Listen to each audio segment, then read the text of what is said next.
Sean reports for CNN and is a CNN cybersecurity reporter. He reports on all forms of hacking, along with government and corporate attempts to thwart them.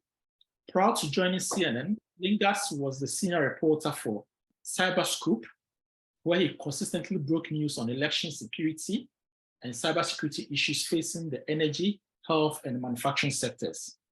Sean excludes on foreign interference activity in the 2020 US election, which were widely cited by national news outlets. As a reporter on cybersecurity beats for nearly a decade, Sean also worked as a correspondent for Federal Computer Week and Smart Grid Today.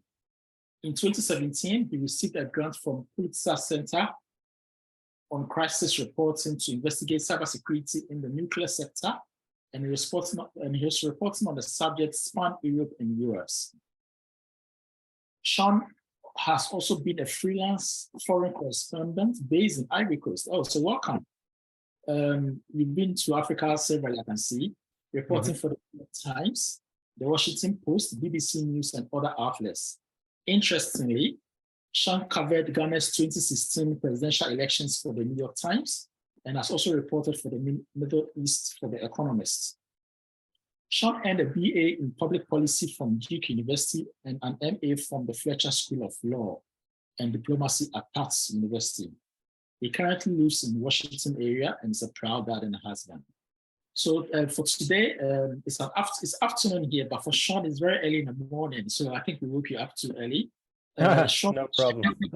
Sean will be sharing his experience in reporting cybersecurity and how to enhance cybersecurity solutions. So Sean, over to you. If you have a slide, you can present, but if you want to have a conversation with us, we're all ears and ready to listen to you. Yeah, thank you very much, Jerry. Appreciate the introduction. I don't have any slides. I'm just going to talk to you. I really enjoy doing engagements like this because I actually usually learn more than the audience learns from me, but I'll try to share some of my experiences. It's good to be back speaking among an audience based in West Africa again.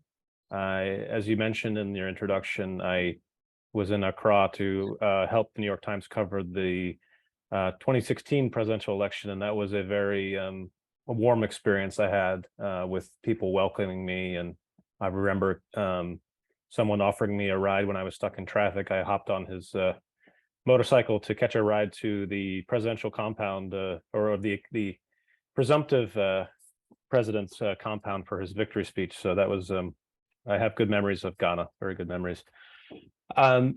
I want to just talk briefly about my experience as a reporter in this field, because I think it's one of the most challenging fields to cover as a reporter. It's very sort of nebulous and intangible, and it makes our job on reporting, bringing these issues to life for the reader. It's crucial. As a journalist, you're always trying to tell stories that draw people in, that get them excited about the subject. And with cybersecurity, it can be extremely difficult. That was my daughter. Bye-bye. Sorry. It can be extremely, yes, she's going to school. It can be extremely difficult to do that with cybersecurity because you're talking about computers and ones and zeros, and you don't have necessarily a visual grasp of what you're talking about. So I like to use, when I can, opportunities to tell people stories to get to illuminate the issues. And I'll give a couple examples. But first, I want to just talk briefly about how unfortunately, I haven't had the opportunity to go back to Africa since 2018, but someday again, I hope. But some of the big cybersecurity issues that are playing out on the world stage are also obviously very important in Africa. I think of spyware issues of if you're familiar with this types of spyware that can track people's phones and are sold by by private companies who have, very little scrutiny or very little transparency. That's been an emerging issue for human rights in places like Ghana and Togo. And then, cyber espionage is something that affects all countries. And, there's a lot of big power competition in Africa in terms of foreign countries using cyber espionage to gain insights on their rivals. But like I said, the main thing that gets me excited about this topic is focusing on how cybersecurity issues affect human life, how your everyday job and your everyday viability. So I wanted to give a couple examples from stories I've told from overseas. Because I am based in Washington, D.C. So right now in my career, we do cover a lot of the U.S. Issues. But when I've had opportunities to tell stories from people with different countries, I found that cybersecurity can be sort of a unifying issue. And one example is a story that I did when I was at Cyberscoop, my previous employer, about a gentleman in Kuwait who is a sort of famous cybersecurity researcher. He's spoken at some of the major cybersecurity conferences in the world. In Las Vegas and elsewhere. And his story was a very interesting one because he made a discovery about a piece of malware, of malicious code on the network or not on the network, but someone had shared with him online a piece of malware that he thought may have been used against a famous bank, a very powerful bank in Kuwait. So I told this guy's story by talking about some of his professional background and how he's an expert, but also the immense pressure that he came under for speaking publicly about this potential hack at this bank. He was ultimately prosecuted in Kuwait for the bank accused him of smearing their reputation. And he was ultimately acquitted. But it was a reminder of sort of some of the issues we sometimes take for granted in other countries, of being able to speak out and share your opinion about a public event that was in the public record. And how cybersecurity researchers, in some places they had much more freedom than others, and creating a space where they feel comfortable in sharing their work without being retaliated against by the government is incredibly important for free expression, but also advancing cybersecurity. Because if you can't talk publicly about ways to improve a powerful organization's cybersecurity, then that we'll all be worse off in terms of our security of that organization, but also learning from what they're doing. And then also I wanted to talk about briefly some of my work on Ukraine. This has been, the Russian invasion of Ukraine obviously has captured a lot of attention around the world, especially in the US here and then Europe. But I think there's some universal issues that we can all relate to. There's been an ongoing, for lack of a better word, cyber war in Ukraine and between Ukraine and Russia and other governments, and some Ukrainians are fighting back in cyberspace. And I profiled one of these people who sort of risked his life to try to expose a notorious Russian ransomware gang. He told me that he couldn't shoot a gun, but he was very good with the keyboard, and so he wanted to fight in cyberspace. And I did a story for CNN on the way he retaliated. He had access to some of this ransomware groups' internal chats, their most closely held secrets, their alleged collaboration with some elements of the Russian government. And he published these files online for the world to see.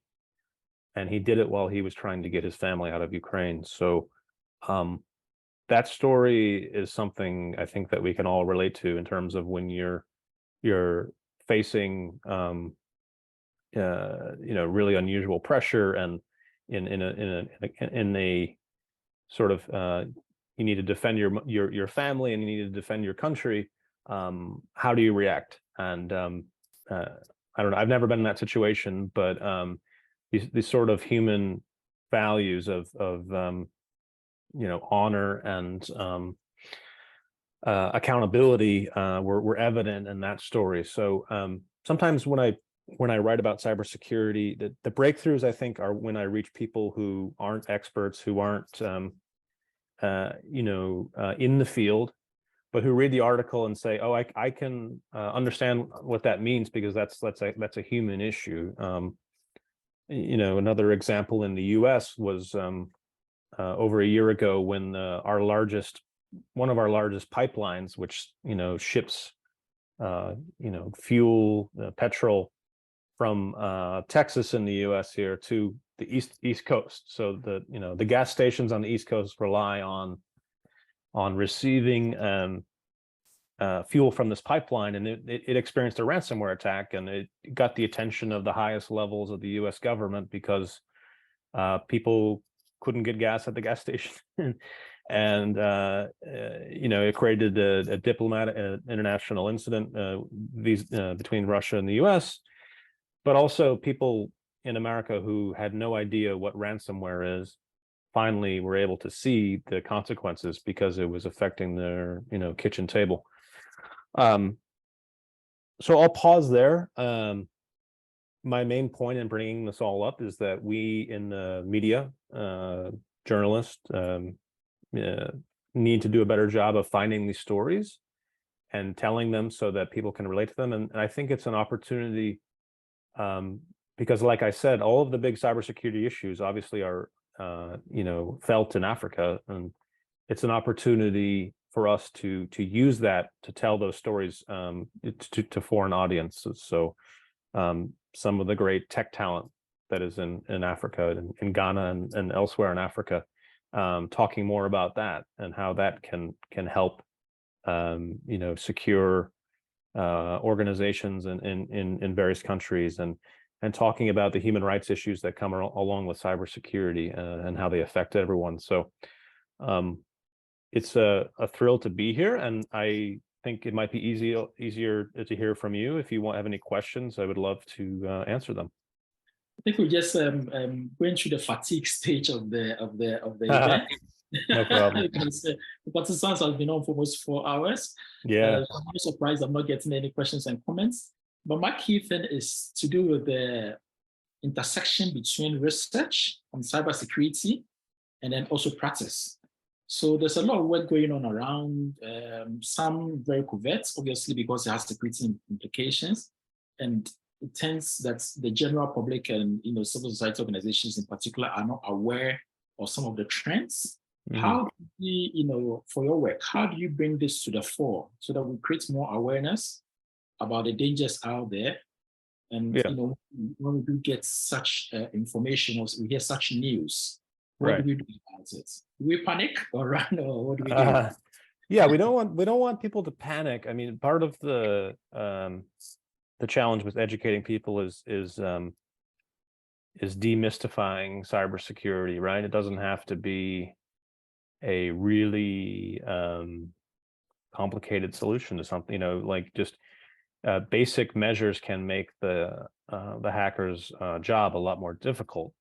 And there's a lot of research that suggests that minimizing the use of bad passwords, or simply having the number of hacks that occur on, for example, if you use Gmail and you have the hardware key, advanced protection from Gmail, where you need the hardware key to be able to validate your email login.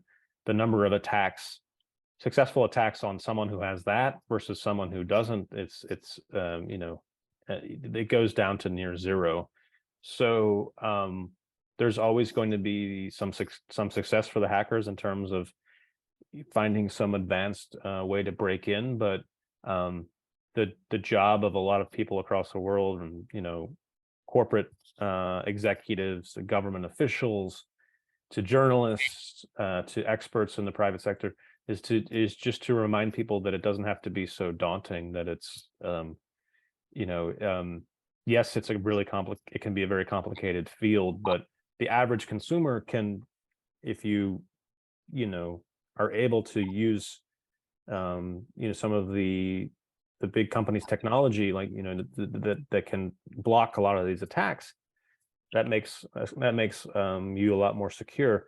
In terms of the research, I'm always looking for new ways to highlight these things. It's a little bit challenging because I get a lot of emails from PR people, from communications people, kind of touting and advertising the new research, and it's a bit overwhelming. There is good research out there, but you have to sift through all of the other stuff that comes in. So anytime we have data that measures people's habits online, and the effects that can come with better improving those habits, is really going to be helpful in showing the public what works and what doesn't in terms of protecting yourself. And the other thing I would say, Jerry, is just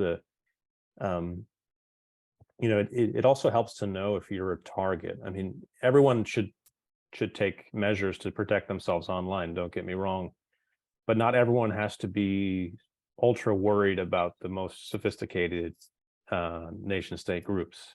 Unfortunately, journalists are a target, so there's that. But the things that for example, my grandma has to worry about online are a bit different than what I have to worry about online. It's not giving away sensitive information where you might be susceptible to a scam. So kind of learning about the risk you face based on your profile, based on where you work, where you live, that kind of thing can be really helpful. Great. So I have a question that says that if you've ever reported on cyber attack faced by a not-for-profit or maybe a charity or foundation, basically, why would anybody be interested in attacking such a group? If you have any experience in that, and how did that pan out? That's a good question. Nonprofits faced a host of challenges, and sometimes it's a little bit baffling why anyone would want to harm someone who's doing good work. But yes, it happens quite a bit, unfortunately. And I go back to the Ukraine war, when I interviewed at the beginning of the war. There were kind of a surge and some attacks on nonprofits that were helping Ukraine, and these organizations were getting a lot of there's different ways to try to intimidate someone, and in this case they were getting a lot of pornography sent to them, and people trying to prevent them from reporting on some of the attacks in Ukraine and some of Russia's bombing. So charities that don't really have tools to protect themselves were dealing with a lot of online harassment. And there's a growing effort to try to help those nonprofits protect themselves, give them more resources. There's something called the Cyber Peace Institute, which helps train some of these, gives them more access to technological tools to protect themselves. Sometimes they have to rely on volunteers, so cyber experts who are volunteering in their spare time to help them, because they just don't have the resources. So in terms of nonprofits that get targeted, it happens a lot. Sometimes it can be retaliation for their work on a government. Like just yesterday, actually, Amnesty not Amnesty International, but the Canada chapter of Amnesty disclosed what it said was a cyber attack last month on their systems after they suspect it's from China, perhaps in retaliation for some of their writings on China's human rights record. So it happens all too frequently, and it's kind of, there are a number of organizations out there that really, types of sectors that don't have the resources or need more. And I think nonprofits is absolutely in there. And I'd also put small healthcare organizations too. In the U.S., we've had many ransomware attacks on small hospitals and healthcare organizations that just don't have the expertise or the money or anything to fight these attacks. Great. Okay. So I would like to take it off from last bit where you mentioned China. And there's, in our part of the world, there's a lot of mention around Russia as well. Mm-hmm. Creating a fertile ground for destabilization and all of that through hacking, through disinformation and all of that. I would like you to wrap us up by saying that, looking at all this that's happening, what will the space look like in the next 5 years in terms of cyber attacks? What should we, what's your prediction? What should we be expecting in the next 5 years? Yeah, I mean, that's a really difficult question, but yeah, it's a good one. I think, what the easiest thing for me to say off the top of my head is that more and more governments are going to get into offensive cyber operations. Like, we've seen the proliferation of like, we have a market for governments that want to sort of leapfrog and become players in offensive attack capabilities, because you have a lot of vendors that sell those products sort of in this gray space that's the legality is questionable, but there's in the previous 5 years there's been a lot of governments who've made strides in this area, advancements from their perspective. Is a government like Vietnam, there's been a lot of research from experts showing how Vietnam has acquired a lot of capabilities. They developed some of their own.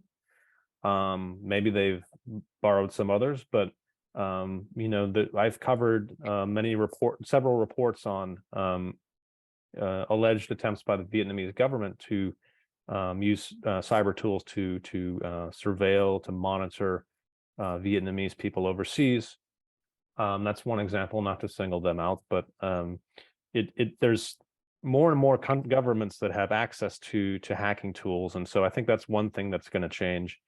I think also something has to happen. Something's going to, I don't know what's going to happen, but like the current ransomware trajectory is not tenable. Like there's going to be, we saw the price of cryptocurrency, the value of cryptocurrency has plummeted, and so they may have to look for new ways to get paid, but they're still going to conduct ransomware attacks. But I think the tolerance for them, there's sort of a people around the world are kind of fed up by the tolerance for this type of activity. It's it can be very outrageous, like you said, when you ransom a hospital, or when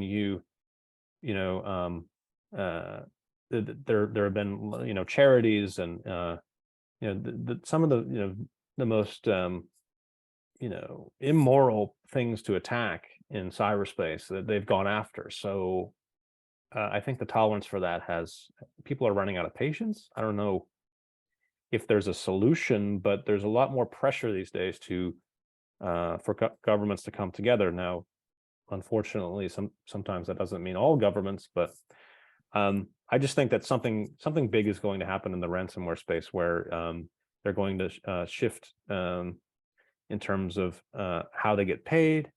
I don't know if there's going to be a breakthrough diplomatically, but there's certainly going to be immense pressure to change something in the next 5 years. Okay, so I said I was going to wrap up, but I have a hand raised up. Sure. So let me find out if she's still on. It's Abigail. Can you unmute and ask your question?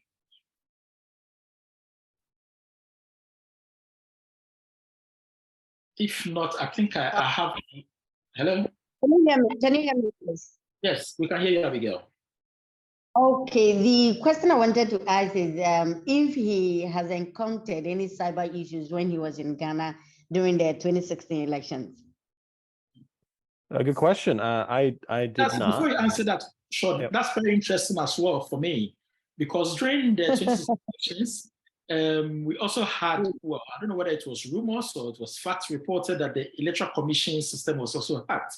So results were delayed, all of that. So I think you can tie that in if you had any knowledge or experience about that. Yeah, I mean, that's a good question, and one I probably should have been paying closer attention to. I mean, to be honest, I was there for a short time and I wrote 2 articles, one previewing the issues, the economic issues that were kind of central or a big part of the election, and then one reporting the results. So something like that, I should, it would have been nice to pay more attention to, but I didn't encounter that during the election. There's certainly areas to explore there, and just sometimes a reporter has limited time in the country, just because it's I was there voluntarily, and I volunteered for the assignment, and I wanted to be there, but I only had a few days. But it's something that obviously in the US we've covered a lot in terms of perceptions, and how if there's some sort of cyber incident on an electoral commission, how